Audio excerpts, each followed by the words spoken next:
Director of the Office of Minority Health and Health Disparities at the Department of Health, Maryland, and we are very happy to be a part of this production. My name is Stephanie Slowly. I am the Deputy Director for the Office of Minority Health and Health Disparities within the Maryland Department of Health, and I'm happy to be here.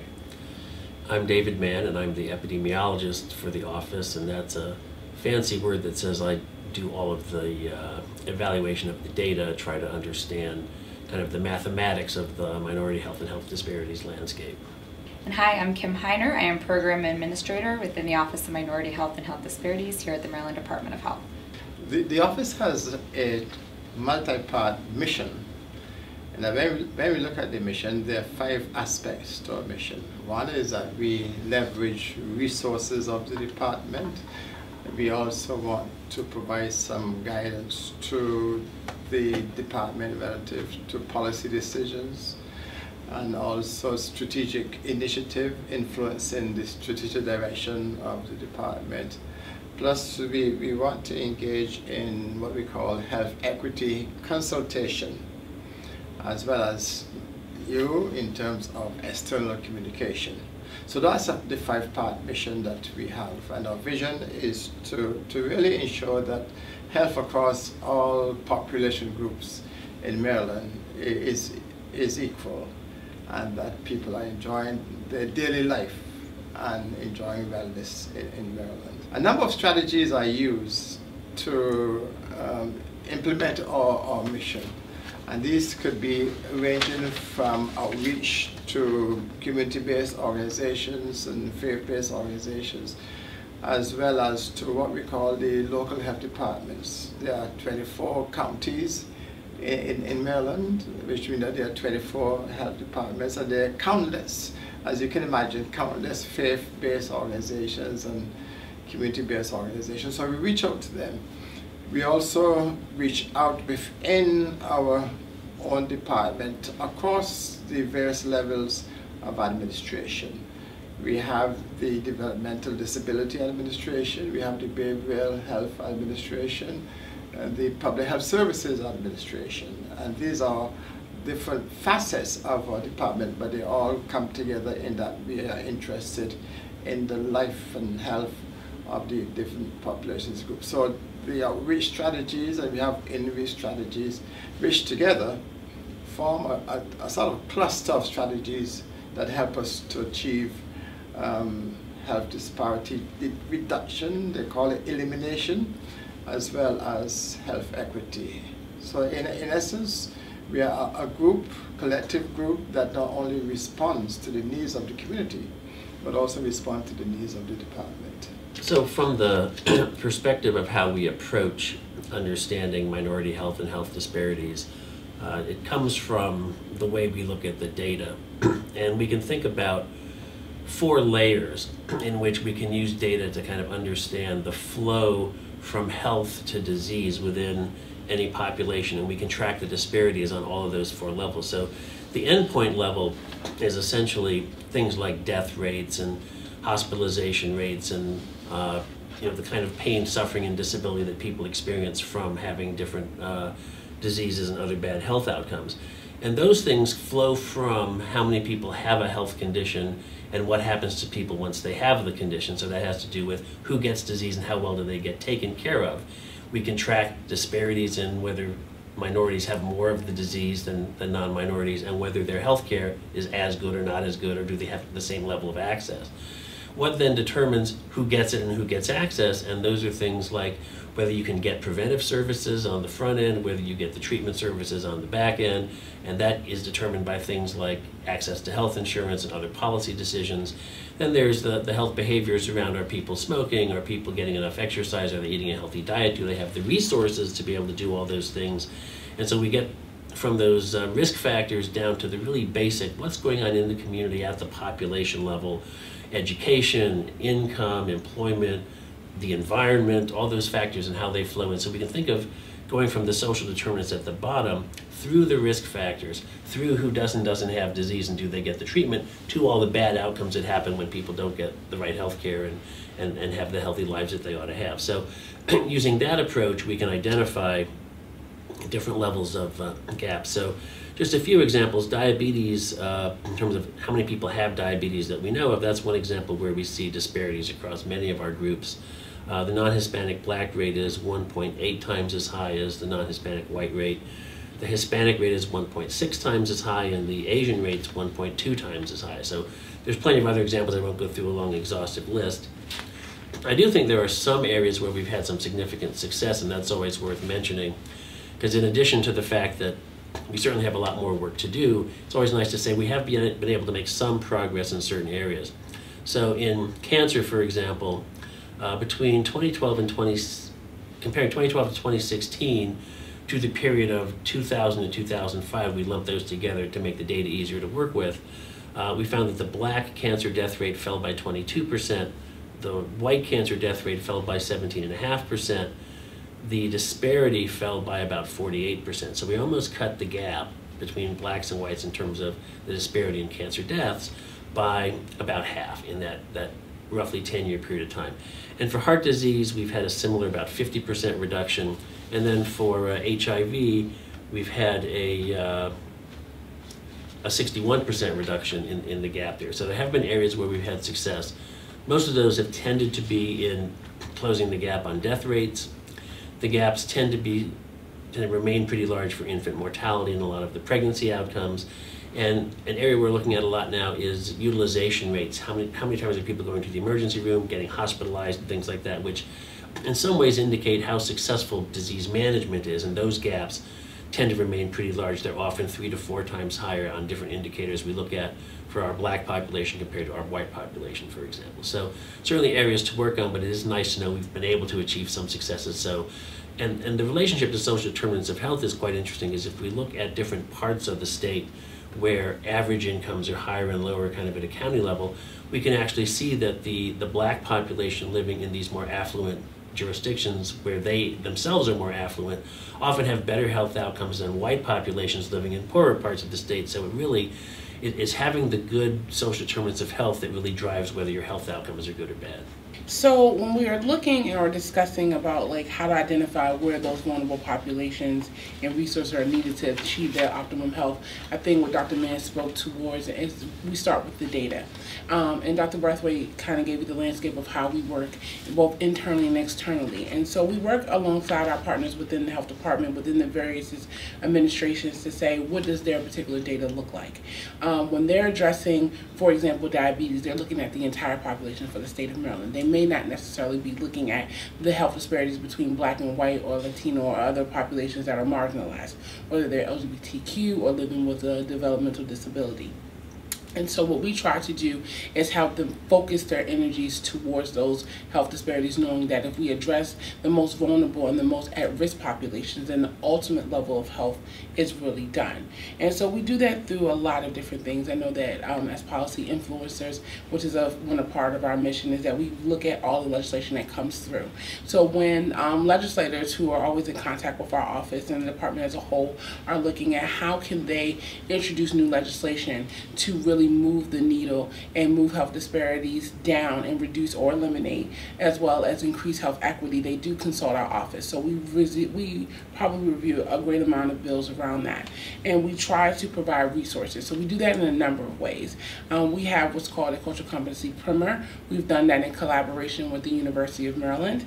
That has in its second iteration, where we're updating those links and bringing the most current information out, not only to our internal partners but external, and it's used not even within the state of Maryland, across the country. We get contacted because of our primer, and that was done from our previous director, who's no longer with us.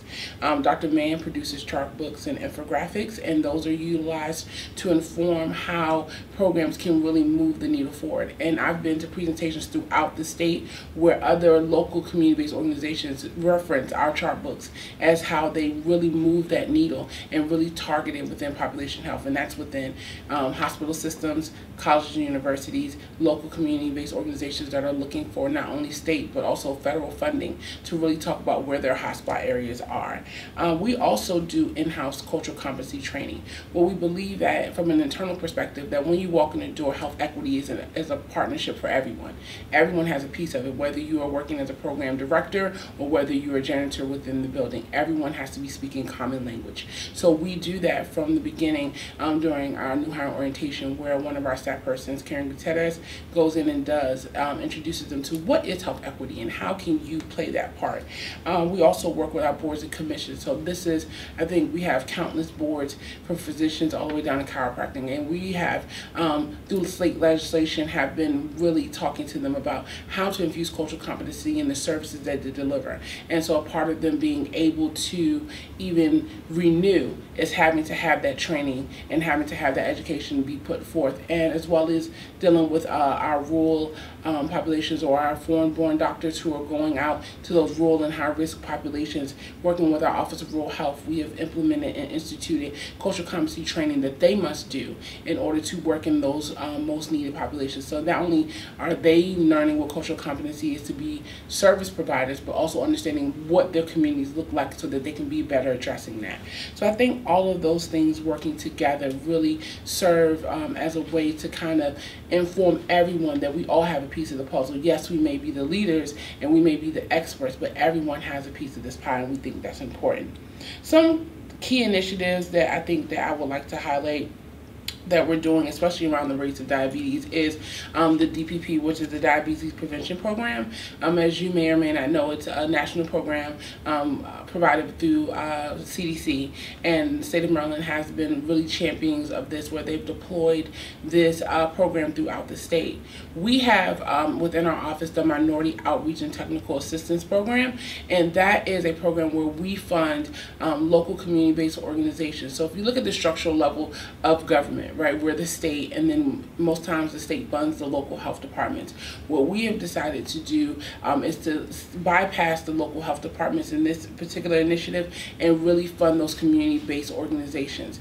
And the reason why we felt this to be important is that we know that those populations may not always make it to the local health departments. We know that that may be just another institutional structure that they may not feel welcomed or warranted or not be trusting of that institution. So we believe that those community-based organizations that are rooted in those communities know what the community needs are and have the buy-in from their neighbors to say, okay, you can go out and do these interventions. And so our motor partners are also instituting the Diabetes Prevention Program, and what they've been able to do is miraculous things, where they've been able to go in and where there might have been no other input point of access to healthcare, those community partners have gone in and recruited, have educated, and also linked them to those local health departments and linked them to those federally qualified health centers or hospital systems to make sure that they get that diabetes prevention program. And so even though we may work directly with the community-based organization, it is with the understanding that they must also work in partnership with the local health department. So it's a hand-in-hand collaboration. And our local health departments are very committed and driven to really meeting the needs of their populations as we become more diverse, as we continue to change. And I think what is really key that I want to highlight is that when they work in partnership, together, it becomes a way for persons who may not have been able to really know what the local health department could provide for them to have better access. And it also gives the local health departments a better insight of what that community needs are. And Dr. Brathwaite has been touring the entire state, talking to the local health departments who are expressing that desire and that need to want to be on the cutting edge of what can be best serving those marginalized populations or those populations that they may not be outreaching to on a regular basis. And so I think that partnership has become better, and I think through our initiatives will become strengthened. I think a good follow-up to what Stephanie was referencing would be specifically how language and language barriers play a role in health disparities in Maryland, and understanding that Maryland has a very diverse population. We need to meet our clients where they are. So in addition to providing medically trained interpreters during medical appointments and translating medical information, our office specifically has undertaken several projects and initiatives that will work with healthcare providers and those that are working with these communities. specifically like Stephanie had mentioned, our MOTA program. All of our community-based organizations go through a competitive grant process to where they prove that they are those in their communities that outreach and can engage their fellow community members. We train healthcare providers on the CLASS standards, which stands for Culturally and Linguistically Appropriate Services. And those are specific standards that healthcare providers and systems can follow to provide culturally and linguistically appropriate services to their clients. As Stephanie mentioned, we train both our MDH staff as well as our boards and commissions on cultural competency, how to be culturally competent, provide them with resources, CEU trainings on cultural competency. We sit on a language task force, in which is an interagency group where we meet with local nonprofits, the justice system, lawyers, other state agencies, and local agencies to discuss language access issues. So this is one of the other strategies that our office uses to address language barriers in the state. How did we become the Office of Minority Health? Okay, I think in response to the 1985 report about the disparities and so on, it took them about 17 years, I think, to through the legislative process, and I'm sure Stephanie knows more about it. Yes. And Mann, they have been around much further, longer than I have been. And so about 2004, yes. 2004, the legislature passed a bill to organize it. And one of the heroes, some people say sheroes. Yes, shero definitely. Yeah, of the movement in Maryland, because prior to 2004 there was not an office. So 2004, she's now Senator Nathan Pulliam, the mother of health disparities in Maryland. She was able to get that legislation done. So since 2004, our office has been operating. And those of you who are on this blog will know that we are part of Region 3. And that we, as a part of Region 3, this includes Washington, D.C., and Virginia, West Virginia, Philadelphia. I don't think it goes as far as New York, does it? No. Oh, okay. Pennsylvania, West Virginia, yes. Virginia, Washington, D.C., and Delaware. Right. High Delaware. Yeah. So every now and again, I think it's once a quarter or so. Yeah, they meet annually, and we have quarterly and monthly meetings to follow up to talk about health equity from a regional perspective, recognizing that that we understand that the things that might impact Maryland will also spill over to our local, our affiliate states. And we have a strong partnership with our state offices of minority health in those regions. And we do meet with them on a annual basis to really talk about, from a regional perspective, how do we do that. The federal office also has a consultant, which kind of serves as our technical assistance arm, that if we need him, he can be there for us. And we're beneficial because the federal office is in Maryland as well. So we're resource wealthy in that way, that we can call our federal offices and they will be there and be a support to us. And so we're beneficial in that way. The Federal Office of Minority Health, that sits within the Department of Health and Human Services, has coordinates the efforts for April. So April 2018's National Minority Health Month theme is Partnering for Health Equity, which is a very uplifting and exciting theme for us. So throughout the month of April, our office will be coordinating several events. This is one, we consider this as one of our Minority Health Month outreach events. We will be this Thursday hosting a webinar on chronic disease disparities in Maryland, and this will be something that people obviously can participate off-site. We'll be hosting it here, but will be available for those around the state and the country that would choose to participate. We will be having the following week a panel discussion here at the department, so it'll be in person, looking at access to care issues in Maryland. The third week in April, we will be hosting a health equity summit in partnership with the University of Maryland Eastern Shore. So we'll be taking all of our activities over to the Eastern Shore one Friday and working in collaboration with both the University of Maryland Eastern Shore faculty and students, and then also partnering with faculty and students at Salisbury University, which is also a local college university on the Eastern Shore, to talk about health equity issues throughout the state, but specifically on the Eastern Shore. So we look forward to a month of, we also will be, we've provided some supplemental resources to our MOTA grantees to host community conversations within their local communities to talk more about partnerships, both with your traditional health partners and non-traditional partners, and how they can address health equity together. So we have several of those events that will be happening across the state during April. All of these events can be found on our website, which is health.maryland.gov/MHHD. And you can also find other information about activities that we participate throughout the year in there. So the question might arise, you have described so many things that you're doing. How do we prioritize our resources? How do we prioritize meeting certain health conditions, since there might be, if you look at our population, there might be more than 20 types of health conditions. So I don't know if Mann wants to tell us, how do we prioritize our resources to make a difference? Because that's what we essentially want to do. We want to make a difference in the lives of Marylanders. So can you give us a sense of how we prioritize and determine where funds might go?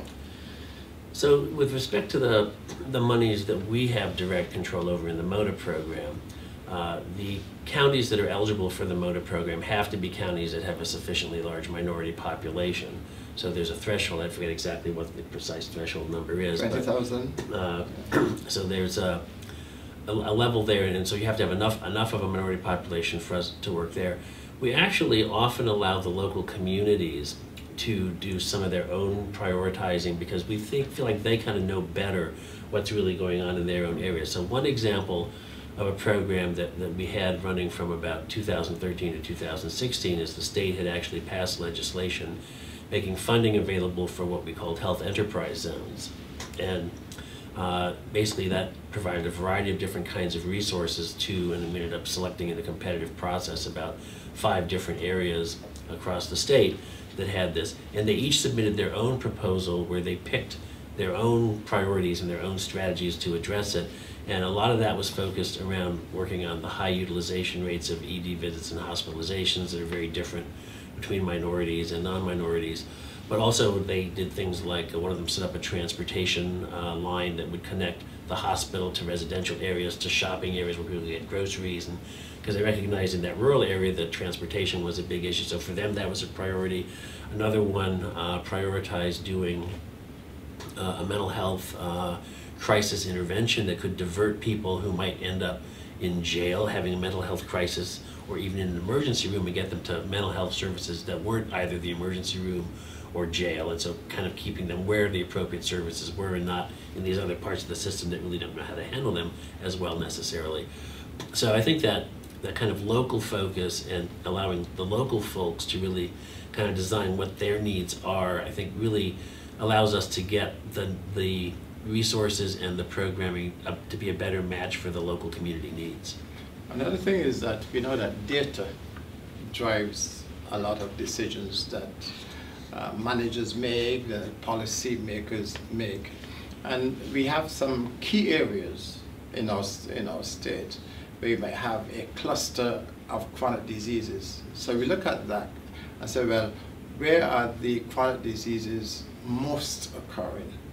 And if we have a burden of chronic disease, let's say in Baltimore City, and we look at that, and that might rise to the top of our list in terms of funding. And if we say right now we have the opioid crisis, and where are the key areas within the state where the opioid crisis may have in terms of its incidence of cases, deaths and so on. So that would also rise to the top. I think we have recently devised a way by which we have 10 priorities. And these 10 priorities have been reduced now to 3 for our office. Across the department, those are the 10 priorities. the three for us in terms of resource allocations would be infant mortality, asthma, and also diabetes. So these three would, in terms of resource allocation, will certainly rise to the top, right, Mann, in terms of where we position our resources. And resources could be funding in terms of our money, and resources could also mean technical assistance. That's why we have the motor. And one of the elements that we depend on in terms of resource allocation is to what extent we have partners. So instead of the funds coming directly from us or the technical assistance coming directly from us, we can certainly use or influence in partnership to get some of the reduction in health disparities occurring. I think to piggyback on what Dr. Brathwaite is saying in terms of partnership, we also work with other departments even around their priorities across the landscape. Our focus definitely on the three priorities that Dr. Brathwaite mentions, but we also do partnership in helping advance other areas that other departments might deem to be a priority. So for example, around persons living with HIV, there's been a big push and a partnership that we've established in the office working with our infectious disease and health services bureau to really help them get to the community-based level how health wellness and sexual health wellness is a priority. And that goes hand in hand with the opioid crisis and about how to reduce stigma for persons who have been utilizing drugs or currently are still using but still need to get those services and reduce burden. And also talking about the stigma of and the impact that certain communities have been dealing with for years who have been plagued with the opioid crisis when it was more of a criminalized process, and really trying to reduce those burdens and really helping to re-engage. So working in partnership with them to help them bring what sexual health wellness looks like, how to access health care, to get not only your diabetes screening but also your STI or HIV testing has also been a priority, really bringing the landscape of focus around health equity in terms of the burden of hepatitis C has also been an area that we have been at the table. And so I think Dr. Brathwaite said that really eloquently when we say that we may not always be the conduits of the funds, but we are sitting at the table to provide the influence and the expertise to help them really focus their energy to really target those approaches in that way. So we are here at the beginning of April, which is bringing the end of Maryland's legislative session, and we've had a very busy session this year. Our office has reviewed probably around 40 bills.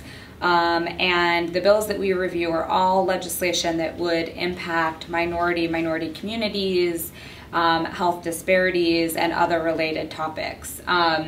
So throughout the legislative session, one of our ways to affect policy and provide our expertise is to review the legislation and then provide feedback on how we think this policy could or would affect minority communities in Maryland. In addition to that, our office is frequently written into bills and legislation as either a consultant, as a work group member, to provide specific resources, for example, to the boards and commissions. That is a responsibility of our office to work with the Maryland boards and commissions.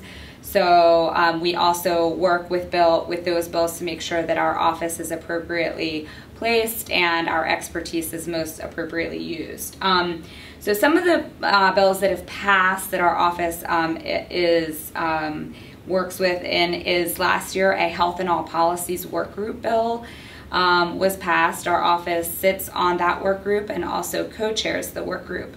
And we are looking at how we could implement a Health and All Policies framework within the state of Maryland. So we have several stakeholders from across the state. Almost all state agencies are represented, as well as community-based organizations. And this will be a 2-year process, and we're starting our 2nd year to look at how and recommendations we can make to the state legislature on how health and all policies can be implemented in the state of Maryland. We sit on the state's Interagency Council on Homelessness and specifically chair the Health and Homelessness Work Group. So we provide staff assistance and our expertise and how we can reduce the the homelessness burden in the state, in addition to addressing the health needs of that population. As Dr. Brathwaite, Dr. Mann, and Stephanie had mentioned already, we provide multiple resources to state legislatures, from data to presentations. We present to the Legislative Black Caucus and the Women's Caucus on health equity issues throughout the year. So not just during legislative session are we working with our state policymakers to educate them and provide them the resources that they need. And we've also been actively engaged in the Community Health Worker Initiative within the state. So we've had a couple of years where legislation has been written. 1 year a piece had passed, the Community Health Worker Work Group, in which our office took part in. And now we're looking into the next steps and working with the community stakeholders on what those next steps would look like to move the community health worker profession forward in this state. So those are just some of the examples of how our office is works within policy and policy decision making in Maryland. Also, as part of our workforce development initiative here within the office, we maintain an internship program. So we have had interns in our office for many, many years, but over the last several years, working in partnership with Stephanie, we have really started to formalize our internship program. So it is a competitive process. Interns need to download an application off of our website, fill that application out and submit it. They go through an interview process, and then we determine if it would be a good fit for projects that we have going on. Space availability is always an issue because we have more intern requests than we can take. But we work with not just public health students, undergraduate, graduate, medical, but nursing, social work, non-public health students that are interested in making a career change. Volunteers. I'm sorry. Volunteers. And volunteers as well. Fellows. So we actually currently have a professor from the University of Maryland he's a pharmacist by trade, but has a strong passion and emphasis on health equity, and has asked to do his fellowship here, and so that's what we've allowed him to do. Yeah. So we really enjoy our interns. This spring this past semester we had 8 interns within our office, and we're looking forward to 6 coming in this summer. So it is a big part of what we do here within the office.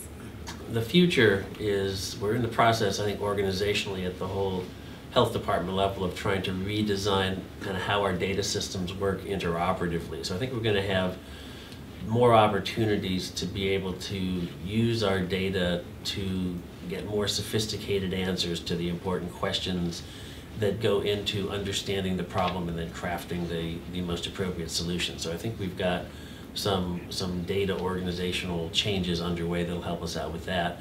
And the more we can understand all these different levels of the health outcomes at the top and the determinants that drive that at the bottom, and get better understanding, and the more we can get that at a more local level, which is always a challenge, the better we can design things that will work in this place, something that might be a little different that will work in some other place, and really try to tailor what we do to try to make a difference to the needs of the individual places that we're working. I would say moving forward, and something that I personally would like to focus on, is engaging some non-traditional partners. So partnerships that we haven't necessarily, individuals that may not necessarily engage within a state health department. Dr. Brathwaite and I have been out talking to a lot of local colleges and universities to find ways that we can partner a bit more. So I think that is one of the focus for the upcoming year that I would like to explore a bit more with the rest of the office. I think going forward for me is passion, and I think that to do this work day in and day out, you must have passion. And what I feel my role and what my goal is to do is to infuse and ignite passion within everybody that I engage with. And I think that in order for us to have a transformative health system in the state of Maryland and throughout the state, is that everyone has to be set on fire to want to see better health outcomes from everyone else. I didn't coin the statement, but I feel the statement is true, that at the very core of what we do for healthcare, our basic responsibility is to be better citizens for everyone else. And a better citizen for everyone else is to make sure that your neighbor, the person you work with, and anyone you engage with has the best health outcomes. So for me, I think in whatever capacity that I'm working with is to ignite passion within my colleagues and with anyone that I encounter with and throughout the state, that everyone takes health equity on as their personal mission. You can find us on Facebook. I think our handle is just Maryland Office of Minority Health.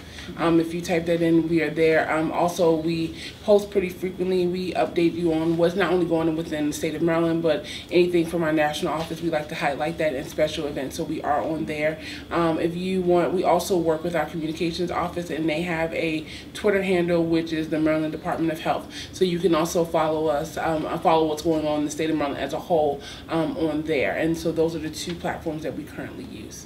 And as you know, the state of Maryland has quite a high percentage of minorities, and it is projected that within 10, 15, 20 years that you will have a majority minority population in the state. So our responsibility is to serve all persons with a special emphasis on minorities, and we look forward to developing not only partnerships within and sustaining those partnerships within the health department, but also outside of the health department. We thank you for the opportunity to present our story and our narrative to your community, and we encourage them. Call us up. Our telephone number is 410-767-7117.